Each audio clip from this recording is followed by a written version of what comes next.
Hello guys, আজকের lunch মেনুতে কি রয়েছে আপনাদেরকে বলি।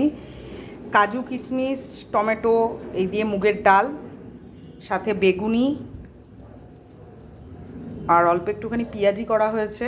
মানে আমার শাশুড়ি মা খায় না বেগুনি, তো পেঁয়াজি তার জন্য আমাদেরও রয়েছে। পটল পাতুরি আর হচ্ছে টাইগার প্রন বাগদা চিংড়ির মালাইকারি আর ভাত রয়েছে। এই আজকের মেনু এই। আর গাছের আম আপনাদের সাথে আমি শেয়ার করেছিলাম, বাট আরও কিছু আম পাড়ানো হয়েছে, একটু একটু করে পাড়ানো হচ্ছে, তো ভাবলাম আরেকবার একটু দেখাই, একটু থাকুন সাথে। আর মাঝখানে বলে নিই, যদি আমার ব্লগিং ভালো লাগে, হ্যাঁ, তাহলে অবশ্যই লাইক করবেন আর সাবস্ক্রাইব করবেন, আর ভালো লাগলে একটা কমেন্ট করবেন। সবাই ভালো থাকবেন। ওকে, বাই, টাটা।